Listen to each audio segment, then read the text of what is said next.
Abram suas Bíblias em Isaías capítulo 62, dos versículos 6 a 7.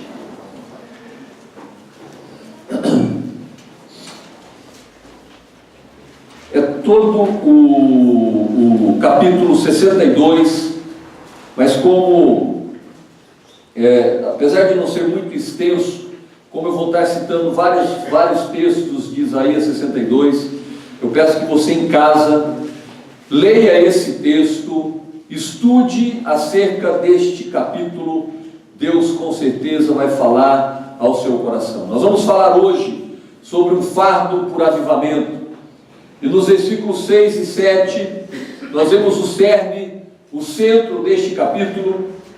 E a palavra de Deus diz assim: coloquei sentinelas em seus muros, ó Jerusalém, jamais descansarão dia e noite. Vocês que clamam pelo Senhor, não se entreguem ao repouso, não lhes concedam descanso, até que Ele estabeleça Jerusalém e faça dela o louvor da terra.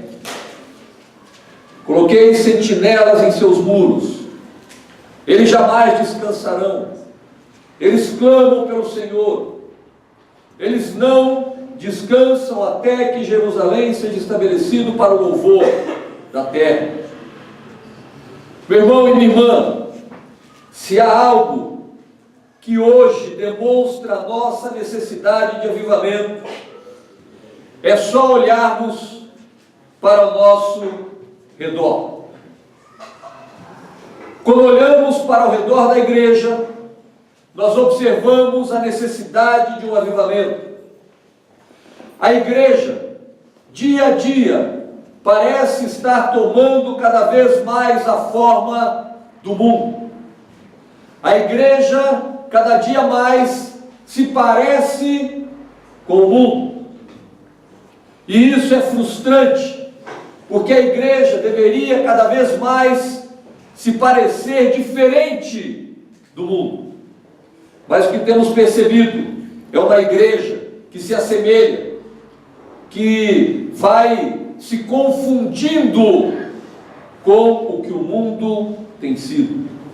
Precisamos desesperadamente do que Isaías tem a nos dizer no capítulo 62. Aqui, ele recebe uma visão do futuro, e assim ele profetiza a vinda do inimigo, o exército dos caldeus contra Jerusalém.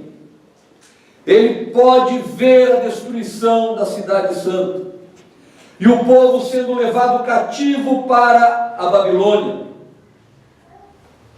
Ele está vendo o caos que Jerusalém está vivendo. Ele está vendo o desespero do povo, mas ele também tem uma visão de uma restauração, de um milagre. Nós vemos o Isaías contemplando a situação em seu pior estágio, mas vemos também, à luz das promessas de Deus, a reação dele diante da situação e diante do que ele conclama o povo a fazer. Então, meu irmão e minha irmã, há uma visão do profeta Isaías, do capítulo 62. Ao mesmo tempo que ele vê a ruína, ele vê a restauração. Ao mesmo tempo que ele vê o caos, ele vê a redenção. Ele vê a transformação. Ele vê o milagre de Deus pronto a se manifestar. Porque ele sabe que as promessas de Deus se cumprirão. Ele sabe que a palavra de Deus será estabelecida. E ele sabe que aquilo que Deus disse que faria, Ele fará. Jamais podemos nos esquecer disso. Jamais podemos nos esquecer que mesmo em meio ao caos, mesmo em meio à desgraça, mesmo em meio a uma igreja que se confunde com o mundo, nós não podemos nos esquecer de que Deus voltará de maneira gloriosa e manifestará o seu reino sobre toda a terra. E Isaías tem um motivo a mais para se lembrar do que Deus está pronto a fazer. Ele tem um motivo a mais. Um capítulo antes, logo no início de Isaías 61, nós vemos a promessa da manifestação de Jesus. O Espírito do soberano Deus, versículos 1 a 3, está sobre mim, pelo que o Senhor me ungiu a pregar as boas novas aos pobres, me enviou a anunciar, a cuidar dos que estão com o coração quebrantado, a anunciar liberdade aos cativos e libertação das trevas aos prisioneiros, para proclamar o ano da bondade do Senhor e o dia da vingança do nosso Deus, para consolar todos os que andam tristes, para dar a todos os que choram em Sião uma bela coroa ao invés de cinza, óleo de alegria ao invés de pranto, manto de louvor ao invés de um espírito deprimido. Eles serão chamados carvalhos de justiça, plantios do Senhor, para a manifestação da sua glória. Esse é o vislumbre de Isaías. Ele vê o Redentor, ele vê a Jesus, e ao ver Jesus, ele sabe que a redenção virá, ele sabe que a igreja será transformada, ele sabe que Jerusalém será restaurada. Meu irmão e minha irmã, eu quero falar com vocês nesta manhã, é sobre esperança. Eu quero falar com vocês nesta manhã sobre comoção. Eu quero falar com vocês nesta manhã sobre expectativas. Eu quero falar com vocês nesta manhã sobre uma busca daquilo que o Senhor está prestes a fazer. Deus não abandonou o seu povo. Deus não abandonou a sua igreja. Deus prometeu que viria e Ele virá.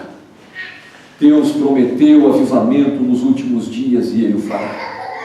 Deus prometeu uma transformação e Ele assim fará. Assim como Isaías tinha consciência de que Deus faria, nós precisamos ter a consciência de que Ele fará. E em primeiro lugar eu gostaria de destacar com vocês a comoção. No versículo 1 de Isaías 62, nós lemos assim: por amor de Sião, eu não sossegarei. Por amor de Jerusalém, eu não descansarei, enquanto a sua justiça não resplandecer como a alvorada, e a sua salvação como as chamas de uma tocha. Meu irmão e minha irmã, a primeira coisa que Isaías fala é sobre comoção. O ponto de partida, por amor de Sião, por amor de Jerusalém. Isaías está profundamente comovido com a situação de Jerusalém. Ele sabe a condição do pecado, ele está quebrantado, ele está inconformado. Da mesma forma, precisamos nos sensibilizar com a situação da igreja hoje. Você se comove em ver a situação da igreja?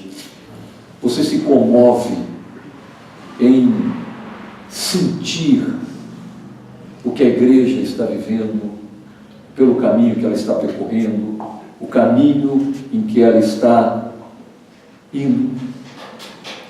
Você consegue se comover com o que a igreja tem experimentado nesses dias? Irmão, o avivamento passa pelo caminho da comoção, por amor de Sião, por amor de Jerusalém. Quando Jesus está entrando em Jerusalém, ele chora, e ele vê a situação da igreja, ele vê a situação de Jerusalém, ele se constrange, ele se comove e ele chora. O que nós temos feito a respeito da igreja? Como nós temos agido no que diz respeito à igreja? Meu irmão e minha irmã, nós não somos chamados para criticar, nós não somos chamados para apontar erros, nós não somos chamados para nos mostrar o quão superiores nós somos chamados a chorar por ela, Nós somos chamados a sentir o que Jesus sente a respeito dela. Quando Jesus olha para a igreja, como você acha que ele se sente? Quando Jesus olha para a igreja e vê a corrupção, quando Jesus olha para a igreja e vê o pecado, quando Jesus olha para a igreja e vê a dor das pessoas, quando Jesus olha para a igreja, quando Jesus está sofrendo pela igreja, como você acha que ele se comporta? Você acha que ele fica criticando? Você acha que ele fica conversando com Deus e dizendo os problemas que a igreja tem? Não, ele vai chorar. Ele vai chorar. Ele vai se comover. No versículo 8 de Isaías 62 diz que o Senhor jurou com sua mão direita e com seu braço poderoso: nunca mais darei o seu trigo como alimento para os seus inimigos, nunca mais estrangeiros beberão o vinho novo pelo qual se afadigaram.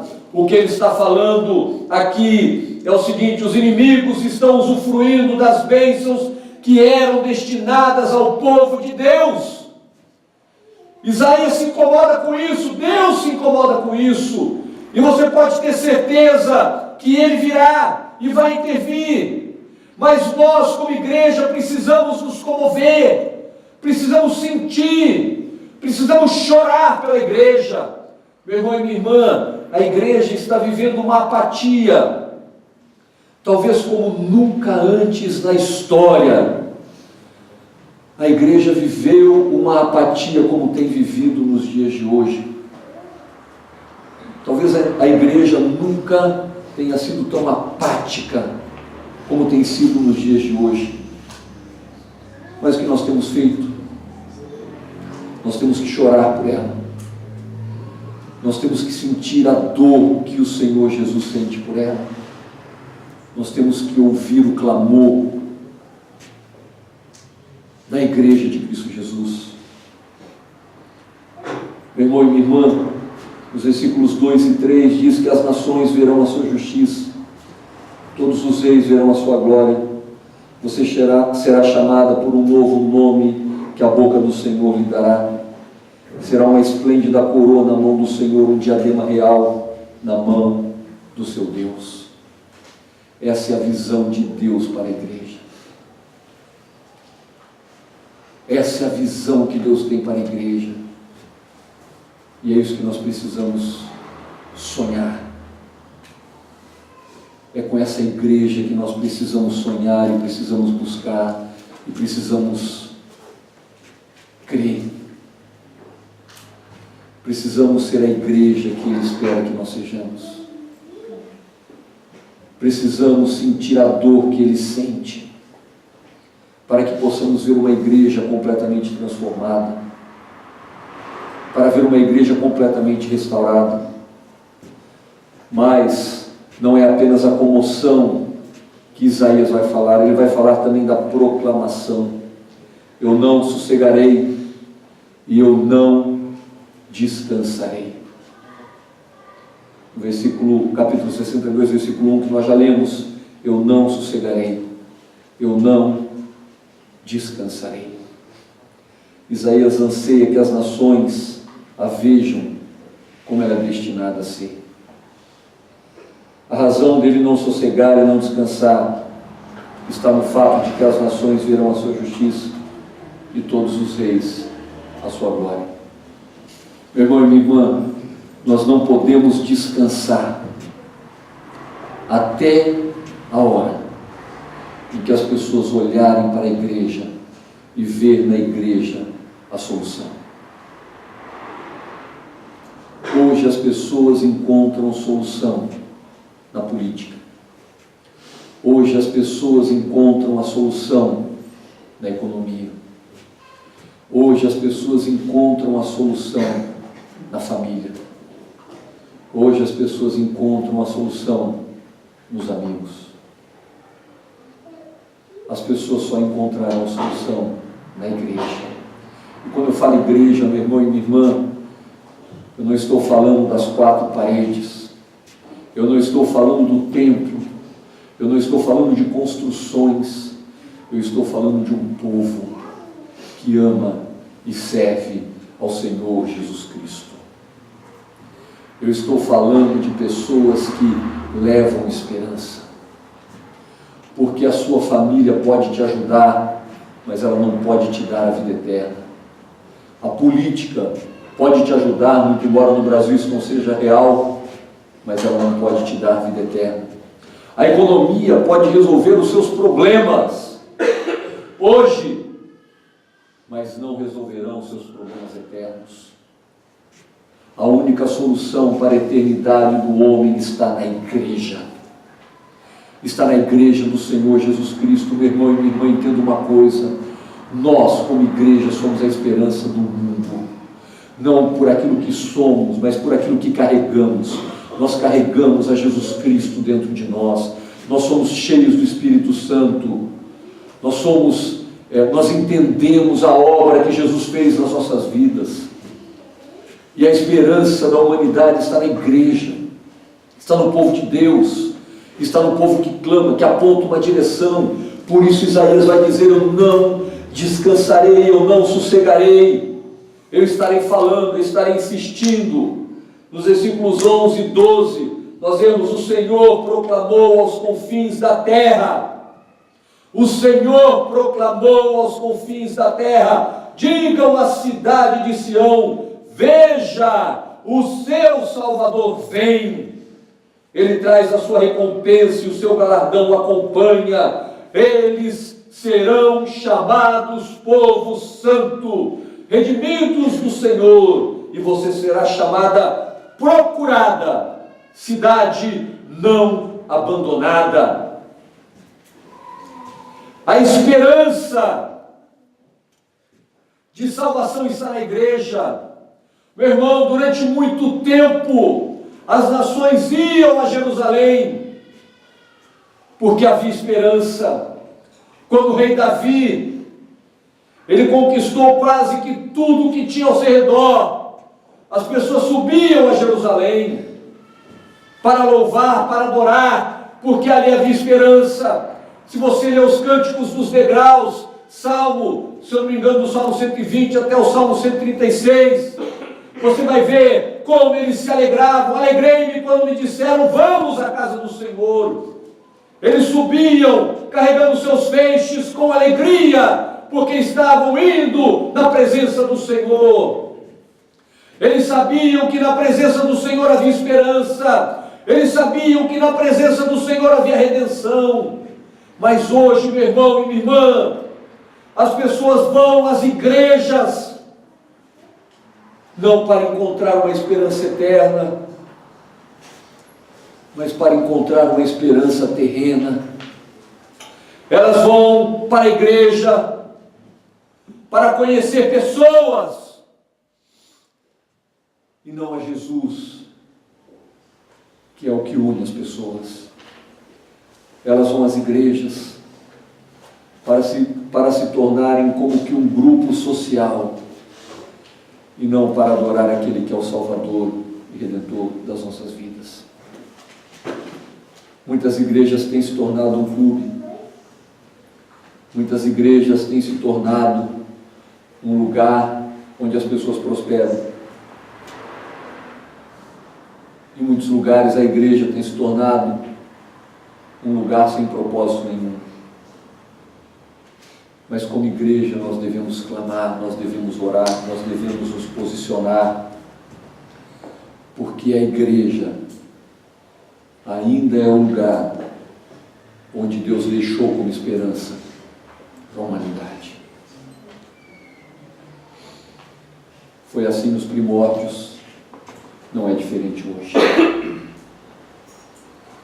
O maior ataque de Satanás não está nas pessoas, não está na violência urbana, não está nas crises econômicas. O maior ataque de Satanás está concentrado em um único lugar, é na igreja. Por isso que nós não podemos sossegar, nós não podemos descansar. Nós precisamos falar a respeito disso. Nós precisamos falar a respeito do que Jesus fez. Como Anderson pregou no domingo passado, nós precisamos falar o que Jesus tem feito e o que Ele tem sido nas nossas vidas. Como a igreja vai chegar ao mundo, meu irmão e minha irmã. Como que a igreja vai chegar até as pessoas. Quando nós falarmos, quando nós proclamarmos, quando nós dissermos aquilo que o Senhor fez por nós, quando nós dissermos a obra redentora que Ele operou nas nossas vidas. Nós temos que pregar a palavra, temos que proclamar o reino de Deus, até que as coisas mudem, até que a vontade de Deus se cumpra, até que a igreja seja restaurada e os gentios tenham desejo de virem até ela, encontrarem refúgio, descanso e salvação. Quando as pessoas começarem a vir às igrejas para encontrar isso, é sinal de que a igreja está cumprindo o seu propósito. Quando as pessoas virem até nós para encontrarem refúgio, para encontrarem descanso e para encontrarem salvação, é um sinal de que nós estamos no caminho certo. Mas há um terceiro aspecto, a vigilância. Versículo 6: coloquei sentinelas em seus muros. Nós temos que proclamar. Somos chamados para proclamar. Mas temos que também cuidar para que a igreja seja preservada. Como eu disse, nunca antes a igreja foi tão bombardeada com heresias, com mentiras, com enganos. Nunca tantas heresias entraram no seio da igreja. E sabe o que é interessante? Um dos grandes empenhos dos apóstolos era combater a heresia. Se você ler as epístolas paulinas, você vai perceber o quanto Paulo combatia e o quanto ele exortava a igreja a combater as heresias. Você vai ver Jesus chamando a atenção para o risco de os lobos se transformarem, se mostrarem como ovelhas, para enganarem. O próprio Jesus disse da preocupação de que se os dias não fossem abreviados, até os seus santos se perderiam.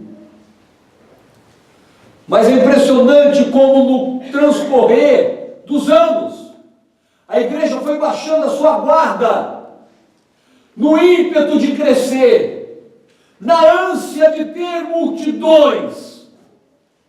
Ela foi negociando os seus valores, ela foi negociando as suas prerrogativas, e aquilo que era considerado terrivelmente abominável há anos atrás, hoje é perfeitamente aceito. Hoje nós aceitamos. E eu temo que se nós não nos colocarmos na brecha e não estivermos atentos a essas heresias, vai chegar um dia em que a igreja estará aceitando todo tipo de contaminação que seria inimaginável nos dias passados. Por isso, meu irmão e minha irmã, nós precisamos vigiar. Nós precisamos lutar contra aqueles que atacam a verdade, que atacam a doutrina, que combatem a santidade, a conduta, o comportamento da igreja.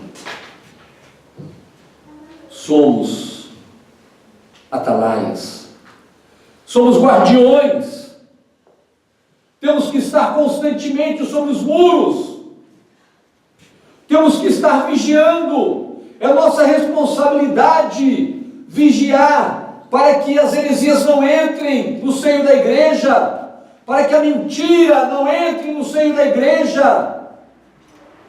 Mas também somos responsáveis para trazer as boas novas, para trazer alento para aqueles que estão na luta.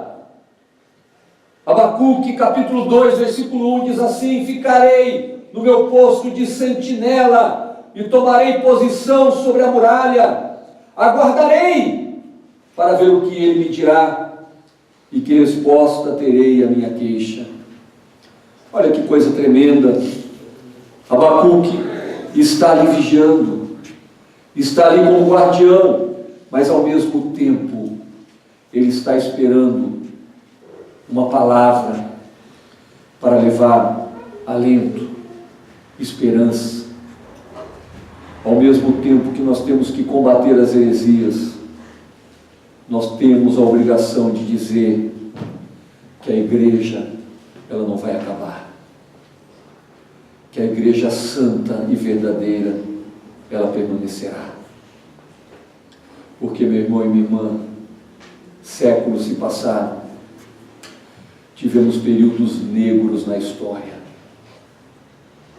tivemos o período das cruzadas, tivemos os períodos onde praticamente não se ouviu o Evangelho, tivemos a fase negra da história, mas mais de 2000 anos se passaram e a igreja de Cristo Jesus continua. Sabe por quê? Porque os atalaias estão ali, combatendo as heresias, mas ao mesmo tempo dizendo para o remanescente: permaneçam firmes, insistam. Às vezes eu ouço pessoas querendo desistir,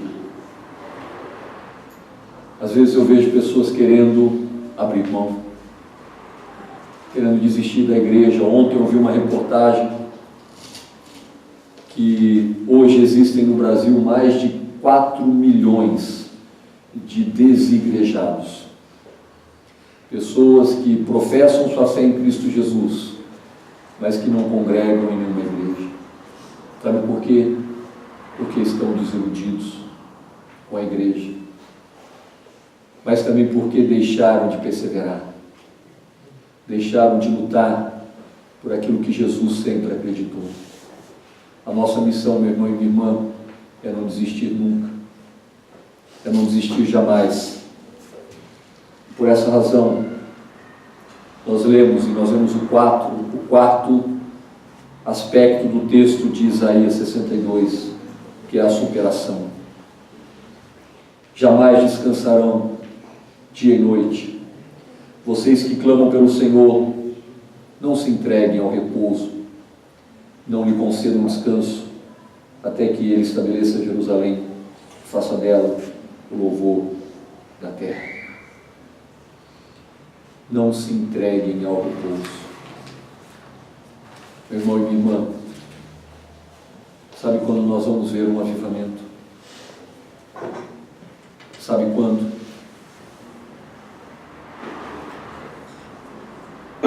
Quando a igreja aprender a perseverar. Nós desistimos muito facilmente. Nós desistimos ao som do vento. Nós desistimos de perseverar segundo as circunstâncias da nossa vida. Se eu estou evangelizando e as portas começam a se fechar, eu desisto. Se eu estou pregando a palavra e as pessoas não querem me ouvir, eu desisto. Se eu não estou me entendendo com as pessoas, eu desisto. É fácil desistir. É fácil. Desistir pode ter um trauma momentâneo, mas depois a vida segue. Só que as pessoas estão desistindo facilmente de muitas coisas. E por desistirem, não conseguem ver o milagre de Deus se manifestando. Meu irmão e minha irmã, o segredo de uma igreja que vai fazer diferença está na perseverança. Nós temos duas histórias que retratam isso, uma história e uma parábola. A história está em Gênesis capítulo 32, quando Jacó fica sozinho com Deus, e então, versículos 24 a 26, veio um homem que se pôs a lutar com ele até o amanhecer. E quando o homem viu que não poderia dominá-lo, tocou-lhe na articulação da coxa de Jacó, de forma que deslocou a coxa enquanto lutava. Então o homem disse: deixe-me ir, pois o dia já se desponta. Mas Jacó lhes respondeu: não te deixarei ir, se não me abençoares. Tive uma experiência muito prazerosa, mas ao mesmo tempo eu tive que demonstrar ou manifestar a minha vergonha diante de Deus. Durante muito tempo, eu sei que isso não é algo meu, não é um testemunho meu, apesar de ser uma experiência minha, eu sei que não é por minha causa que isso está acontecendo. Seria muita prepotência e arrogância da minha parte. Eu quero que os irmãos entendam isso. Estava compartilhando até com o Wagner isso na sexta-feira. Durante muito tempo eu orei com relação à violência em Londrina. E eu via os índices de violência diminuírem. Obviamente não sou apenas eu, Deus levanta muitas pessoas para orarem com relação a isso. E depois de um tempo eu parei.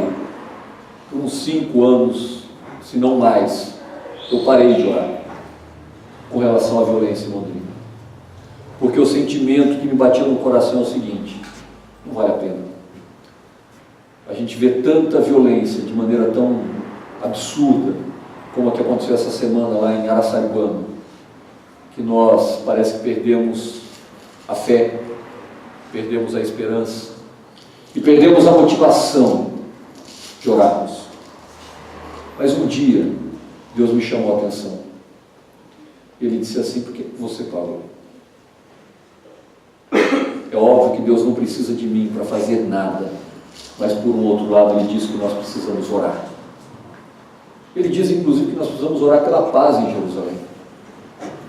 E eu voltei a orar. 2 anos para cá eu voltei a orar contra a violência no mundo. E eu tenho certeza que outras pessoas Deus incomodou a esse respeito. Essa semana, para quem acompanha o noticiário local, você pôde observar que a violência diminuiu em Londrina 55%. O número de mortos do ano passado para esse ano, nos primeiros meses, diminuiu 55%. No Paraná, 54%. Não só morte, como roubo, assalto, essas coisas, diminuíram drasticamente. Sabe por que isso não acontece com uma frequência maior? Porque nós desistimos. Ao invés de orarmos pelos nossos políticos, nós os massacramos com as nossas palavras. Ao invés de orarmos pelos nossos economistas, nós reclamamos. Ao invés de orar pela igreja, nós condenamos as suas atitudes. Ao invés de orar pelos perdidos, nós parece que nos alegramos porque eles estão afrontando a Deus. Meu irmão e minha irmã, nós não podemos descansar até que as coisas comecem a acontecer. Um avivamento só vem assim. Tem algo que está no seu coração e que te incomoda? Não desista de orar. Tem uma pessoa pela qual você está orando há muito tempo? Não desista de orar. Não desista. Porque quando você desiste, você não vê a bênção do Senhor se manifestando. Mais uma parábola. Já estamos caminhando para o encerramento. Jesus vai falar de uma situação, uma explicação. Suponha que um de vocês tem um amigo e que recorra a ele à meia-noite e diga: amigo, empreste-me 3 pães, porque um amigo chegou de viagem não tendo nada para lhe oferecer. O que estiver dentro responda: não me incomode, a porta já está fechada, meus filhos já estão deitados comigo, não posso me levantar e lhe dar o que você me pede. Eu lhes digo, embora ele não se levante para dar-lhe o pão, você, seu amigo, por causa da importunação, ele lhe dará o que ele precisar. Se o caminho é importunar, então importune. Se o caminho é insistir, então insista. Se o caminho é ser teimoso, então seja. Mas lute por aquilo que Jesus, com tanto sacrifício, conquistou. A igreja se formou a preço de sangue. Não é para desistirmos dela assim. E quando insistirmos e perseverarmos, nós vamos ver a obra de Jesus se concretizando sobre ela. Eu quero concluir. Será que temos uma real visão do que a igreja está destinada a ser? Eu quero que você faça um exercício agora. Aliás, fique de pé. Vou chamar o louvor para vir aqui à frente. Quero que você faça um exercício. Nós temos um problema. Nós temos um problema. Nós nos apegamos muito ao que nós estamos vendo.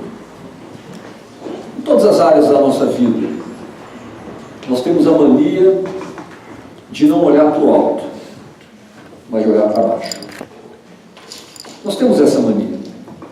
Com relação aos nossos filhos, com relação ao nosso casamento, com relação ao nosso trabalho, com relação às pessoas, nós sempre temos a mania de olharmos para o pior. Para a igreja, nós temos a mania de olharmos para o pior. Quando passamos por um problema, que vem à mente sempre é o pior. Que coisa, né?